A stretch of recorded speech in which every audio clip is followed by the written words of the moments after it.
Tim can't stop it. We keep learning more about Apple's next big product. Welcome to the All Future Podcast, where we talk all things tech, AI, Apple, and leaks. Ooh.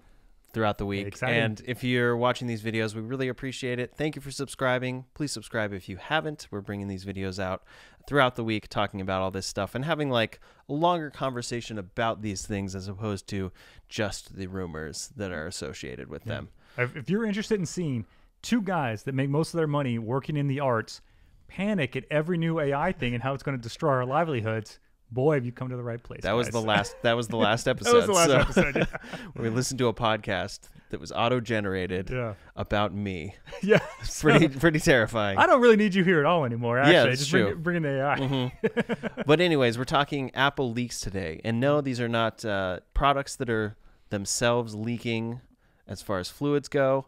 These are leaks of thank you. Can we get like a little no, great, yes, like a slow clap applause for that one? Yeah. No, this is leaks of products, and the latest one is this Apple tabletop robot, which we've talked a lot about. We've been talking about this for weeks, but this one has a patent associated with it, and it actually gives us a little bit of insight into why this might exist and why a rotating arm could be cool. You want to tell us about it? This dang thing, man. Yeah. If this thing actually ends up having this robotic rotating arm, I guess I'll just be wrong. Yeah. I'm like, what? Like, this is crazy. It's not going to have this arm thing.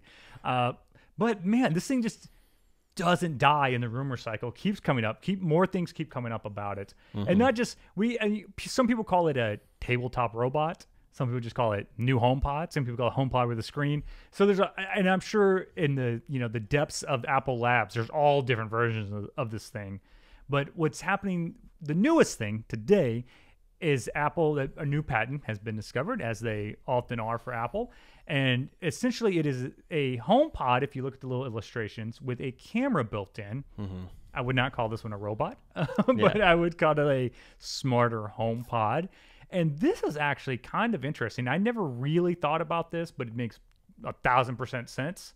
Is that if you read the patent and look at the little illustrations that come with the patent, which are always kind of funny little cartoon looking things, there is a woman who is talking to the HomePod. The HomePod uses the camera, so uses what they're calling like Face ID at a distance, so a further away Face ID, to correctly identify who is talking to it, so it knows what it needs to do and if it should react at all. And then she says, hey HomePod, turn on this lamp. And using the cameras, it's able to recognize her, know that she means the lamp that is next to her. Mm-hmm. Using the HomeKit system, activates that lamp. Awesome. Yeah. Seems cool. This seems very doable with our current level of technology. So I like this a lot. And like this just feeds in more to that HomePod rumor cycle and makes me more and more think that this thing is going to be pushing up to $700 or something. What do you think, man? Does this seem cool? Are you into it? Yeah, I'm into it. I think they'll figure out ways, because maybe there's certain things too where you could just wave off Siri from talking. You give it a command and it triggers, but it doesn't do it right, and you just want to stop it. Like, one of the most frustrating things for me is when I ask it for music and it plays something just miles different than what I'm asking for. And if you could just look at it and just wave off a command. Or I think you gave an example about just look at this or turn this on, and it knows what you're looking at as opposed to having to describe it. Actually, stuff like that could be really cool. And that'll get us to that price tag. If you're someone who buys Apple HomeKit home devices, you're probably going to spend $700-800 on this. Yeah. And then the current timeline they're looking at sometime in 2025, according to this. And what this also lines up with is the rumors of when the new improved Siri is going to be available on all Apple stuff. So whenever they're actually integrating the LLM-based Siri. So I talked about this in another episode, but it seems to make a lot of sense to me to tie that into a product, a physical product. And then, because that's really what Apple's always thinking, right? They have to make money on this somehow. They can't just release an improved Siri and go, great. It's got to somehow either make money from hardware sales or service sales, and an improved Siri launching with a multimodal AI HomePod seems pretty cool. And this thing almost is going to need to be multimodal going into the future. And by that, I mean all like kind of smart home interfaces having the visual component with the audio component is probably going to be the standard because it unlocks so much more stuff, right? You can literally show it the thing you're talking about. And if these things have these improved LLMs running in the backgrounds, they can really help you out with a lot of stuff. Yeah. Like I can talk to my HomePod and say, do you think this bread looks baked all the way or something, you know, whatever I'm doing in the kitchen. I can talk to it like the example of like, hey, do this with this, do this with this. Make this slightly dimmer or whatever. You know, you can just interact with your environment in the most natural way possible, which has always been the dream of these things, right? Like they're selling us on this stuff like it's Jarvis from Iron Man or the computer in Star Trek, where you can just have these conversations and it knows what's going on, and you can use slang terms and pronouns and not having to be super specific with it, and it can figure it out. So yeah, seems cool. Because they have this patent, as always, doesn't necessarily mean they're going to make that. But HomePod with a camera and a screen seems like a no-brainer. It does seem like it, especially how much we're seeing it at this point. And we've heard rumors from the inside, I think through people like Mark Gurman, that people that are the top people that work on these products at Apple for a long time are in charge of this product. So it seems to be something they're definitely betting on. But I don't know. It could turn the way of an Apple Vision where it seems to kind of flop. Maybe we're going to see some kind of future there. But I think for home people and people that are getting into that home ecosystem, and once people see a much improved Siri come out, and especially on that device like you're talking about, I could see a lot of people wanting this. And it doesn't happen as much anymore. But when HomeKit and Google Home like really started to gain traction, and someone comes over and you're like, watch this. And you're like, house, go into awesome mode. And it goes, plane, everything is awesome from the Lego movie or something. You're like, no! So it was, and it's a little better now, but inevitably it's not going to work right when you're trying to show it to someone. If you have someone come over who's not into it at all, and then that's how you have to use your house, and then it fails, it's one of the most embarrassing things that could ever happen. Dude, the light switch is right there. Yeah, exactly. The light switch is right there. What you're are like, you no, doing? but I can do it. Yeah. And then normally, I got to tell people like, no, never turn the light switch off. It's all smart lights. They're always on. Just tell it. And they're like, what? Like, what? Like, why would you want to do that? And I'm like, because I have all these automations set up, and it's great. great. I got this iPad mini in my guest bedroom. You can use it to do it. And they're like, I'm just gonna flip the switch. It's like, whatever. Exactly.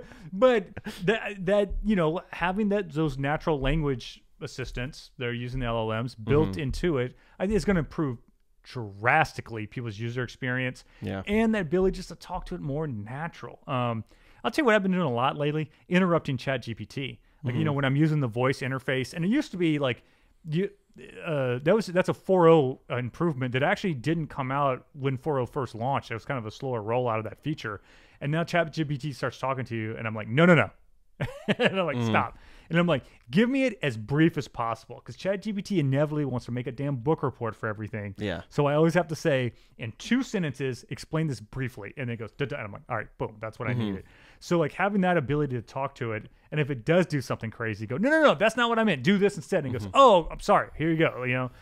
That's going to be great. And yeah, you gotta have some cameras to really take advantage of all that.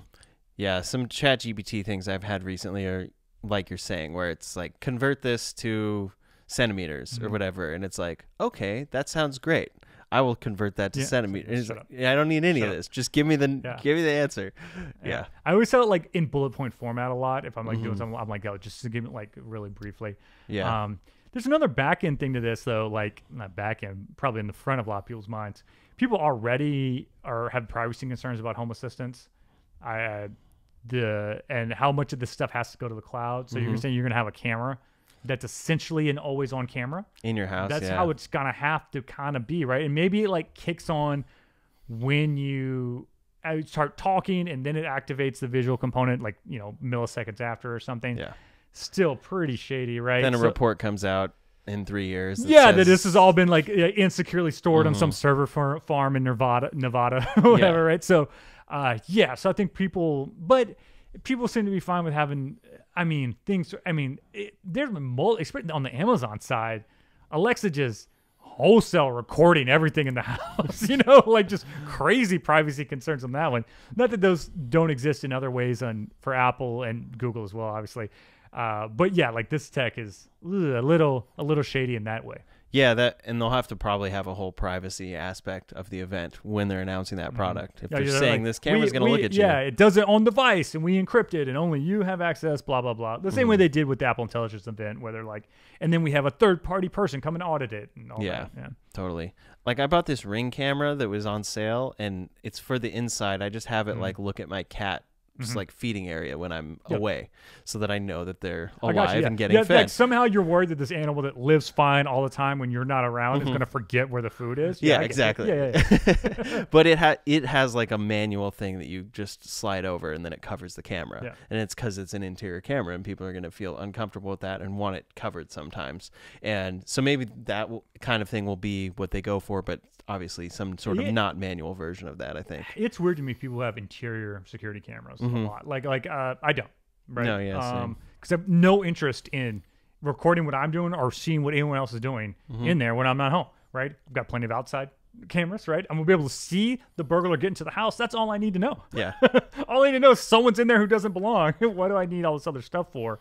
And yeah, it's just got a creep factor to it to me, man. Like, and just an element for abuse built in there, right? Like you've got like a boyfriend or girlfriend, and you give them a log on, and all of a sudden they're dialing up to see what's going on. I don't know, man. This is just you know, or even someone who lives with you, like it's natural to give them access to security stuff, and then they have access to cameras.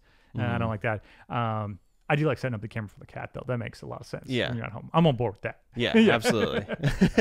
Because, I'll be gone for, at one point I was gone for like 2 weeks. I was like, I want to make sure that they're doing fine. I'm totally on board with this. Yes. But just always on cameras in the home. Like, and that's what this thing's going to have. And then obviously I'm going to buy it. So there you go. And for concerned pet owners, I did have people come check on the cat as well, make sure it's loved. Yeah. It's not just alone. But like on a random Tuesday exactly. at 2 in the afternoon, see what the cat's doing, and it's just sleeping like it always does and doesn't even care that you're not there. Yeah. So all that to say, there's rumors, like kind of two different rumors as to what this product would be. One is like more of an involved HomePod with a screen, and then one is that robotic future device. It kind of seems like these are meshing into one, but they could end up being two different products and maybe like different tiers of this product once it actually comes to be, and there's a reason why you need it to rotate for you. I'm also not entirely sure, like, where do you put this? Do you have just like your central room at your house that has this and then it feeds off to other HomePods? Because it's $700, you're not putting those in every room. But Apple will show us at an event sometime, potentially next year. So that's kind of cool. Exciting. Another patent this week came with a glass keyboard thing, and a lot of people are speculating that this is related to a foldable iPad that you would unfold, and then it has a more involved keyboard that's actually better to use than just the screen on an iPad. Yeah, this has always been a problem with the touchscreen keyboards, and that's. I mean, there's been full laptops you can buy that are not Macs, but Windows-based laptops that have a screen, essentially two screens in a clamshell format that one can become the keyboard. I mean, this has been holy grail for people for a long time. A tactile touchscreen keyboard. Do you remember when BlackBerry made the Storm, I believe it was called, which was their iPhone competitor? And so their whole thing was, right, that they we have the physical keyboard. People love to click on the BlackBerry keyboard. So they're like, I know what we'll do. We'll just put our physical keyboard directly behind the touchscreen, so it still feels like they're clicking on the keyboard, but it's the touchscreen. A complete failure, didn't work, right? But like that shows you how long people have been trying to make touchscreen digital keyboards feel as natural as a physical keyboard. Can't wait for it to happen. Don't think this is going to be it for the next few years, right? It's got to be some weird technology we haven't invented yet to really make that work. Once you're using multiple fingers, you need a key, It's... And this maybe we're showing our age here a little though, is that we grew up with tactile typing, like I had typing classes. Mavis Beacon? Did you do Mavis? Yeah. You do the little the tests in school or whatever. And so I touch type. Like I don't even look at the keyboard. I can type like a person who can type. Yeah. And I feel like people now, like younger people nowadays, like they're like, they're so used to digital auto correcting and swipe based keyboards, even, you know, like, which I don't even use. That's like wild to me that you can actually type through swiping and it works pretty well. Yeah. So yeah, this seems like one of those things to kind of close that gap. I think this is just another example of Apple patenting something because they thought of it, and they're never going to make it. Yeah. Well, speaking of the latest Apple devices, there are rumors as well for the Apple Vision Pro that an M5 chip might be coming to that at some point in the near future, and that might enable it to do all of the AI features that they've announced for other things. I personally think if they don't bring the AI features to the M2 current Vision Pro, that would be nuts. And I would be very frustrated. Crazy, yeah. But regardless, they're supposedly going to update that with the latest chip at some point in the near future. But that device is always kind of still it's a work in progress, and it's a beta essentially. Like, you feel like a beta tester using it. Vision 2.0, I am on the actual beta itself, but Vision OS 2, but it's a lot better, and it improves a lot of things that we didn't like basic things like you couldn't rearrange apps on the home screen, like stuff like that feels kind of crazy. Yeah, what? And now it's finally here, and it just showed you that this device is very cool, but it's very experimental, and you're definitely an early adopter. But in any case, Apple is always working on new apps and experiences, and the latest one is an actual scripted TV show called Submerged. And this is cool and different than anything Apple has done because it's an Apple immersive experience on the Vision.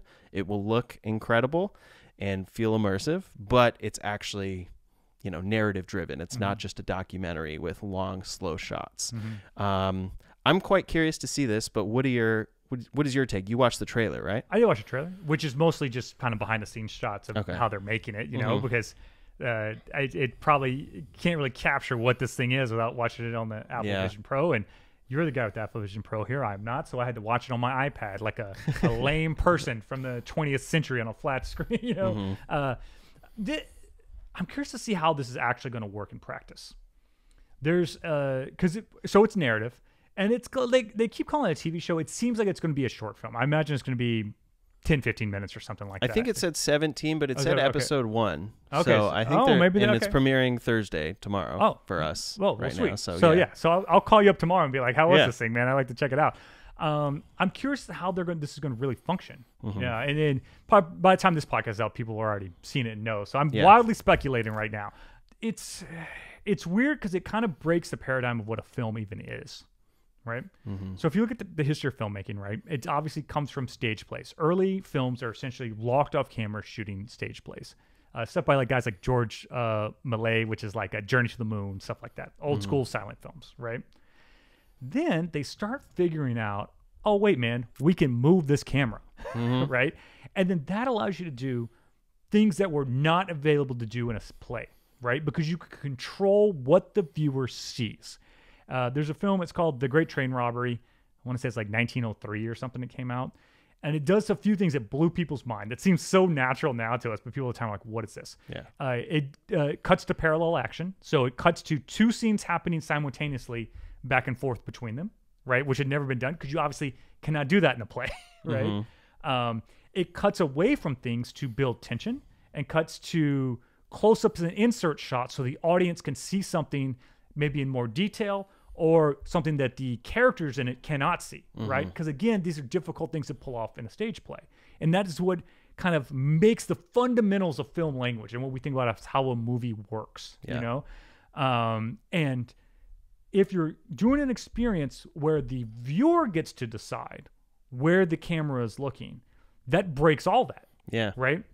And how would you even do stuff like that? Like, how disorienting would it be if, like, say, like, you look at something, some, like, movie that, like, does, like, a lot of quick cutting.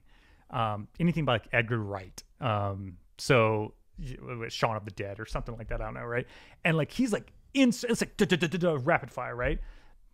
You lose your mind watching that at Apple VR. I figure, yeah, that would be insane, right? So you can't do that. So you almost are committed to kind of more locked off shots, and even camera movement becomes an issue because that's going to be disorienting, right? So it's almost like I suspect what this is going to be is a lot of long take locked off shots. Yeah.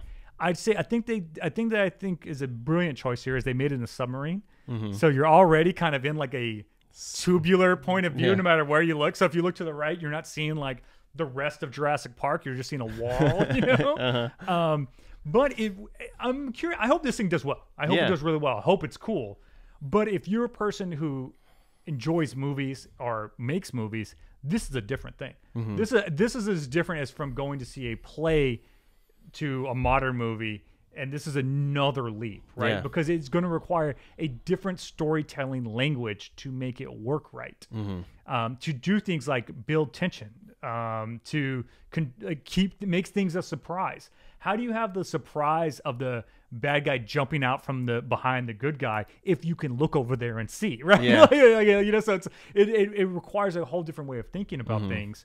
And I suspect, much like early film was just a poor copy of stage plays, early immersive experiences are really poor copies of movies. Like they're not going to be as cool as they can be because people haven't figured out the tricks you can do in this thing to really make it awesome. Yeah, I'm very curious about all of that from like a tech perspective because I hope the story and everything is good on this and that it's an interesting narrative. It takes place during World War II and it's in a submarine, like you said.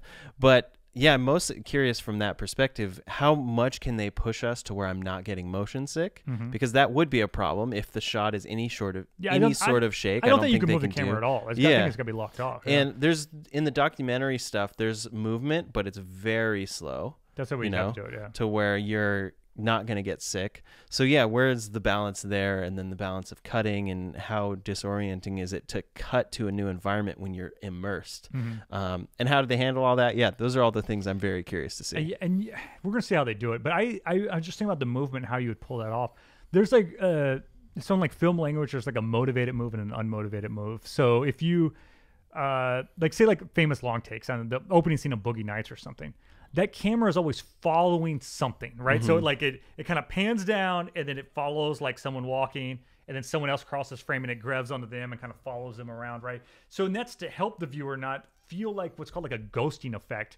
Because if you just have a camera kind of like floating through space, you're like, what's happening here? Like, what's going on? Like, and so I imagine that's what you're going to have to do in the VR world is have motivated moves. Because otherwise, if just your camera starts moving, it's going to feel like you made the decision to move forward without you actually making the decision to move forward, right? Because your eyes are the camera, right? So you're like, yeah, we're going to see how they pull it off. I'm excited to see how they do it. And you guys listen to this already know, I guess, if you have an Apple Vision. So, next week we'll do a review and be like, I hope I'm back here next week saying that was awesome. I'll show you after this. I'll show you like one of the NFL experiences because it's really cool. I mean, there's cuts in there, obviously, but it's very short stuff. But it's the immersive thing is pretty incredible on the Apple Vision when you experience it. So yeah, if they can line those two things up, which I'm sure will take some time, but I'm excited for what the future of this could be.